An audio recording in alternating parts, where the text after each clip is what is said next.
All right, so get ready to dive into something pretty wild. Like literally your own brain. Oh, this is going to be fascinating. You guys sent over a ton of research on how all this digital stuff we're surrounded by, smartphones, apps, the whole 9 yards is actually changing our brains. Yeah, it's a hot topic. A lot of people wondering about the impact of all this tech. Right. And get this, some of it is, well, kind of mind-blowing, I bet. Where should we start? So, first up, just how much we're all using this tech. I mean, it's everywhere. It's true. We're practically glued to our devices these days. Seriously, it's like we're living in this, I don't know, a digital ocean or something, just constant information, notifications, you name it. And researchers are just starting to uncover how all that digital immersion is actually affecting us, like on a physical level. Okay, so how are they doing that? Are they like dissecting smartphones? Not quite. They're using brain imaging, fMRI, things like that. Whoa, really? So they can actually see what's going on inside our heads when we're online? That's kind of creepy, but Okay. also super cool. It is pretty amazing, and it's revealing some interesting stuff. Like, did you know that people who grew up with the internet, digital natives, their brains actually show different activity patterns compared to those who didn't? Wait, seriously, so like my brain is wired differently than, say, my parents, because I grew up with smartphones and all that. Well, wired differently might be a bit of a simplification, but it highlights the brain's plasticity. It's constantly adapting to whatever we're doing, what we're exposed to. Okay, so it's like the more we use our brains in a certain way, the more those neural pathways get, like, reinforced. Precisely. Think of it like learning a new language. The Right. more you practice, the easier it becomes, right? Yeah, totally. But even if our brains are getting good at navigating the digital world, I can't help but wonder if there's a downside. Like, what about all that talk about technology shrinking our attention spans? It's a concern a lot of researchers have. Some studies have even found a correlation between increased screen time and symptoms similar to ADHD, and not just in kids, in adults too. Whoa, for real. So all that scrolling and clicking could actually be messing with our ability to focus. It's not that tech is causing ADHD, but that constant multitasking, the notifications, the pings, it can overstimulate our brains and make it tough to stay on Like our task. brains are stuck in overdrive. No wonder I can't seem to sit through a movie without checking my phone. It's all about finding a balance. But it's not just our attention that might be affected. There's also the social aspect to think about. Right, like, are we all turning into robots who can't read human emotions anymore? Not robots, but there is some concern that excessive tech use could make it harder to pick up on social cues. There was this one study where kids who went to a no-tech summer camp just for 5 days, they were significantly better at reading facial expressions afterward than those who stuck with their usual screen time. Wow, 5 days. That's a pretty big difference. So basically, if we're always staring at screens, we might miss out on those subtle cues that tell us how someone's actually feeling. It's like anything else, you use it or you lose it. If we don't make time for face-to-face interaction, our brains might not be as good at interpreting those nonverbal signals. Makes sense. It's like we're creating real world social skills for digital fluency. Kind of a scary thought. It's all about balance, right? But what about the impact on developing brains, kids growing up surrounded by this tech? Yeah, I was wondering about that too. What does the research say?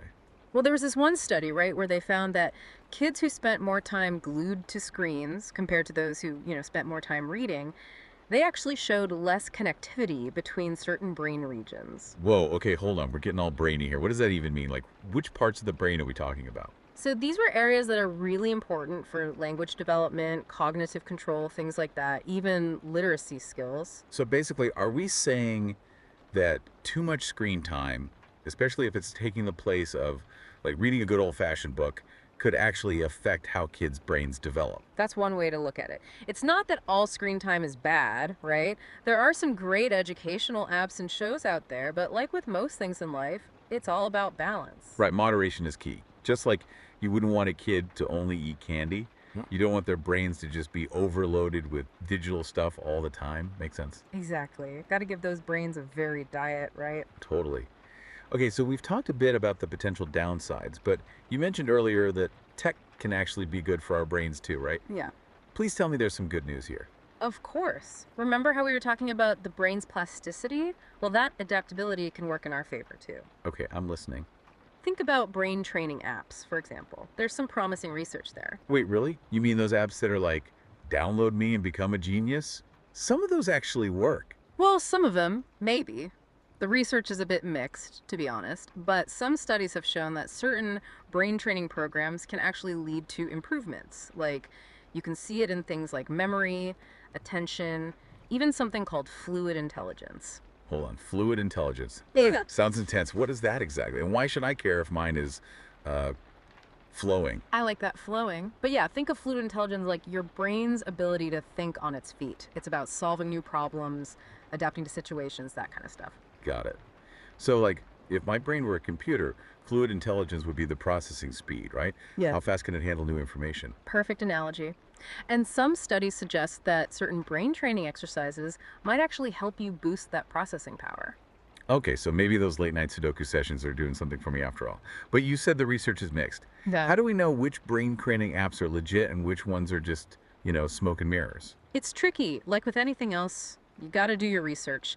Look for apps that are actually backed by solid science, developed with, neuroscientists, people who know brains. So basically, don't just download the one with the coolest looking logo or the most five-star reviews. We need to be savvy consumers, even when it comes to our brain training. Exactly. Think of it like choosing a gym, right? You don't just pick the one with the flashiest ads. You want the one with the best trainers, the proven results. Love that analogy. And even then, everyone's different. What works for one person might not work for someone else. Totally. It's like finding a good workout routine. You got to figure out what works best for you and your brain. It shouldn't feel like a chore, right?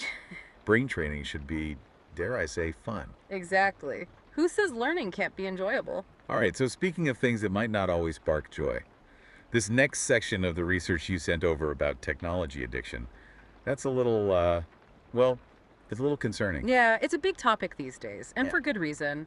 I mean, let's be real, we're all a little bit addicted to our devices, right? Right. I know I catch myself checking my phone, even when I know there's probably nothing new to see. It's like a reflex. It's true.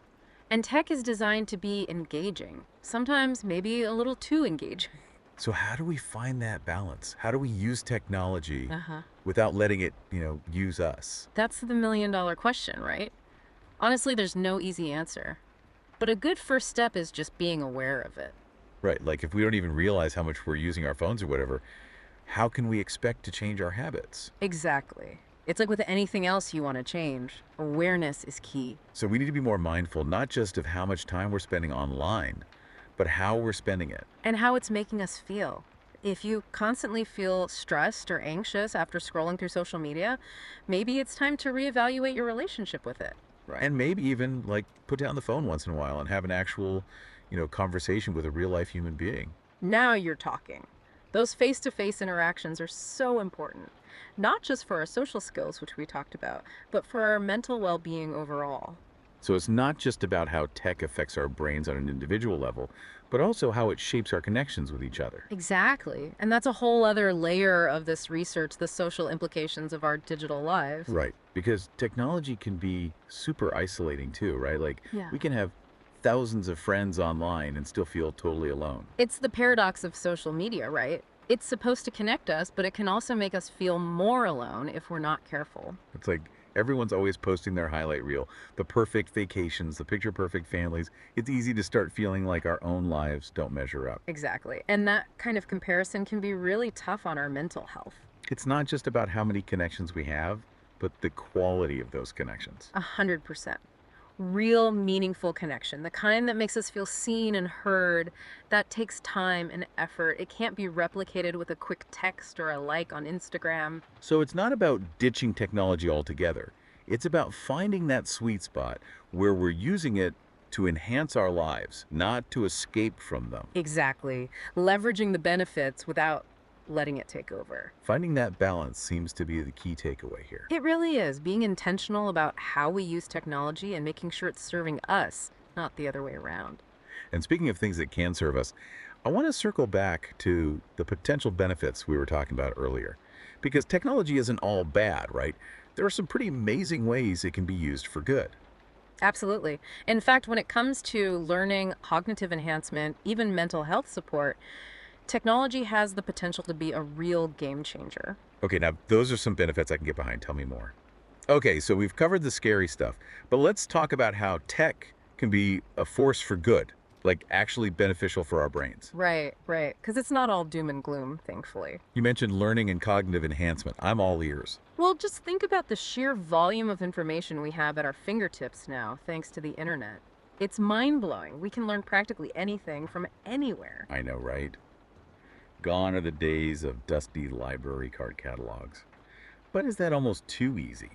Does our reliance on Google mean our brains are getting lazy when it comes to remembering things? That's the $1 million question, isn't it? Some experts do worry that having information so readily available might make us less likely to store it in our long term memory. I can totally see that. Why bother remembering something if you can just look it up in 2 seconds? Exactly. But here's the thing, even if we're not storing as many individual facts, our brains are becoming experts at navigating this massive digital library we've created. It's a different kind of cognitive skill set. So it's less about rote memorization, more about being able to find what you need when you need it. Precisely. We're becoming information ninjas, able to track down anything in seconds. But that requires a whole other set of mental muscles: critical thinking, evaluating sources, synthesizing information from multiple places. It's like our brains are evolving right along with technology. We're adapting to make the most of these new tools. Exactly. But that's why media literacy is so important now, more than ever. We need to be able to tell the difference between reliable information and, well, let's just say, not so reliable information. We've got to teach those critical thinking skills early on, make sure younger generations aren't just passively absorbing everything they see online. Couldn't agree more. Okay, so we talked about learning, but you also mentioned mental health. How can tech help with that? Yeah, it seems kind of counterintuitive, right? Like, how can staring at a screen be good for your mental well being? Well, there's actually some really interesting stuff happening with mental health apps. Oh, yeah, I've heard of those. Are they legit? Some of them show a lot of promise. We're talking guided meditations, mindfulness exercises, even cognitive behavioral therapy programs, all accessible right from your phone. So instead of waiting weeks or even months to see a therapist, people can get support right when they need it. That's incredible. Exactly. It's about breaking down those barriers to mental health care. And look, these apps aren't meant to replace traditional therapy entirely, but they can be a really valuable resource, especially for people who might not have access to traditional therapy for whatever reason. This is blowing my mind. What else are we using technology for in the mental health world? Well, teletherapy is becoming more and more popular. Therapy sessions over video chat. Basically, it's super convenient, especially for people who might have trouble leaving the house or who live in rural areas without a lot of therapists nearby. Right, technology can really bridge those gaps. What's next? Are there even more amazing developments on the horizon? Definitely. One thing I'm really excited about is the potential of virtual reality for mental health treatment. Hold on, VR for mental health. That sounds like something out of a sci-fi movie. It does, Huh. right? But it's showing a lot of promise, especially for things like PTSD and anxiety. They're using VR to create these really realistic simulations where people can, say, confront their feels in a safe, controlled environment. That's incredible. So yeah, technology definitely comes with its own set of challenges, but it also offers some really incredible solutions. That's the thing about technology, isn't it? It's not inherently good or bad, it's all about how we use it. It's about being mindful, intentional, making sure tech is working for us, not the other way around. Couldn't have said it better myself. We have so much power to shape our digital lives in a way that supports our well being. Absolutely. Well, this has been an amazing journey into the wild world of our tech-infused brains. We've talked about the good, the bad, and everything in between. We've covered a lot of ground. What are some key takeaways you hope our listeners will remember? I think the most important thing is to remember that our brains are incredibly adaptable. They're constantly changing and rewiring themselves based on what we do, how we spend our time. So we need to be just as mindful of our digital diets as we are about what we eat and how much we exercise. Love that. Digital diets. And it's true. We have more control over our relationship with technology than we think. Exactly. So next time you find yourself reaching for your phone, just pause for a second and ask yourself, is this serving me right now? Is this Mm. helping me learn, connect, create, or am I just scrolling out of habit? That's a fantastic question we should all be asking ourselves more often. And hey, if your phone starts to feel more like a ball and chain than a helpful tool, maybe it's time for a little digital detox. It does wonders, even a short break, just to reconnect with yourself, with the world around you. Couldn't agree more. So, on that note, we'll leave you with this. If your smartphone had a mood ring, what color would it be right now? Hmm. Something to think about. And if you want more thought-provoking insights like that, be sure to hit that subscribe button. We promise to keep those brains engaged without, hopefully, frying any circuits. Unless, of course, that's what you're into. Until next time, stay curious.